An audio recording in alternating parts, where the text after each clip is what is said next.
imagine morar dentro de uma caixa, mas não qualquer uma. As desse tipo são super resistentes, passam décadas viajando pelos mares e continuam inteiras. 3 milímetros de um aço especial que pode ser transformado em uma ótima opção de moradia. Eles são de aço cortem, isso é uma chapa metálica que é muito forte. Ele já vem fechadinho, você vai abrindo e tirando as partes que você não vai necessitar. Tipo, eu preciso de uma porta, então isso aqui sai, isso aqui vai ser uma abertura, isso aqui vai ser uma janela.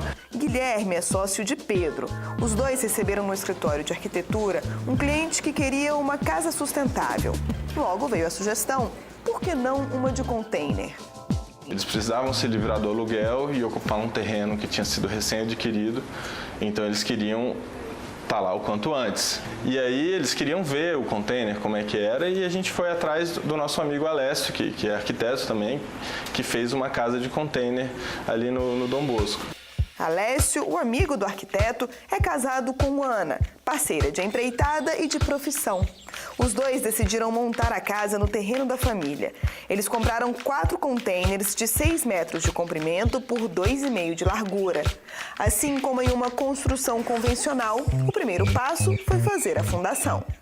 E para isso a gente usou fundação tradicional de casa, são estacas em concreto armado. O partido foi manter toda a edificação elevada mesmo, a casa longe do solo, enfim, para proteger da chuva, ventilar embaixo, da umidade.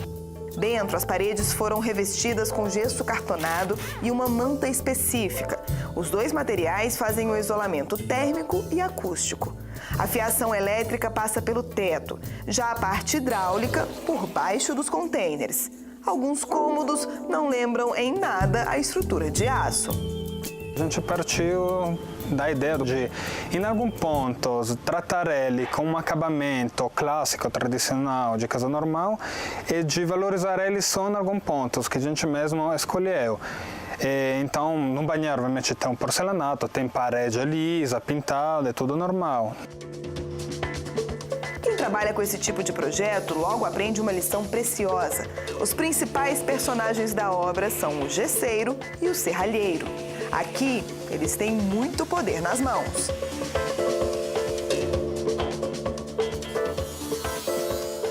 Para o meio ambiente, uma das maiores vantagens desse tipo de moradia é o reaproveitamento de uma estrutura que provavelmente viraria sucata. Outro ponto positivo está na economia de matéria-prima. Para montar uma casa de container, não é preciso usar água, cimento, areia. Consequentemente, a quantidade de entulho é mínima. Esse é um ótimo exemplo do que os especialistas chamam de obra limpa. A parte do concreto, você não tem as ferragens, né? Porque o concreto armado você usa muito ferro, muito concreto, isso é caro. Você sempre tem algum desperdício. As formas que fazem as vigas e os pilares e tal, normalmente são feitas de madeira, grande parte das vezes. Essa madeira, você consegue reutilizar mais uma vez, no máximo na outra ela vira lixo, porque ela fica molhada, fica suja de cimento, enfim. E no container não tem nada disso, né? Você pega já a estrutura do próprio container, porque ele tem um esqueleto por dentro com as chapas, basicamente é isso. Já para o proprietário, a rapidez é outro atrativo. Se você tem uma casa padrão, ela vai demorar aí de 10 a 12 meses para fazer uma obra. No container você pode fazer em 2. E se o cliente, por exemplo, está alugando, aguardando a sua casa ficar pronta, ele está aí economizando cerca de 10 meses de aluguel. Alessio e Ana também fizeram outra conta. Se a casa tivesse sido construída em alvenaria, teria custado cerca de R$120 mil. Esta saiu por R$75 mil. E o mais divertido, toda a estrutura pode ser transportada para outro terreno ou até para outra cidade. No momento que a gente chegar com um caminhão, com um gancho, a gente pode levantar ele, não tem nada que prende no chão.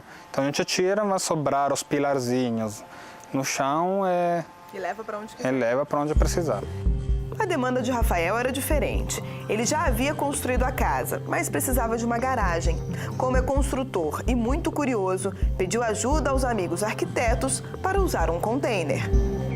A gente conseguiu simplesmente cortar as laterais, né, fazer uma moldura para elas e, de uma forma bem simples, travar com cabo de aço uma lateral à outra. Em 3 dias, tudo estava pronto. Ele não interfere em nada na paisagem, né? Na garagem talvez ia ficar uma coisa muito mais estúpida, a estrutura muito maior do que ela hoje é. Então eu acho que essa leveza foi determinante também, acho que fica bem legal, a gente não sente que tem alguma coisa ali.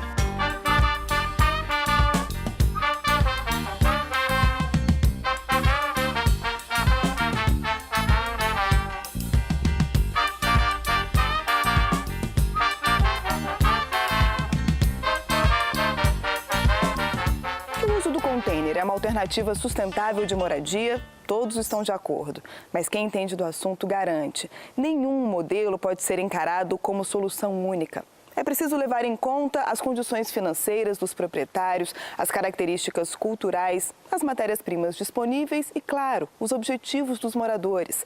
Afinal de contas, a construção de uma casa quase sempre significa a realização de um projeto de vida. Seja qual for o desejo do cliente, no processo de escolha dos modelos e até dos materiais de construção, a orientação do arquiteto é fundamental.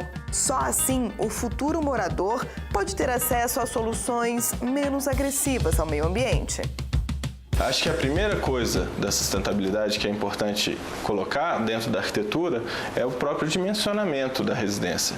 Porque muitas vezes os clientes vêm com uma demanda de uma casa muito maior do que é necessário para a família dele, de casal mais 2 filhos, com uma casa de 500 metros, 1.000 metros quadrados. Isso não é sustentável, né? Quem vai limpar isso? Quem vai cuidar disso? Começa aí. E daí a gente pode implantar qualquer sistema possível, né? Desde aproveitamento de água, de energia solar e outros, né? O próprio container.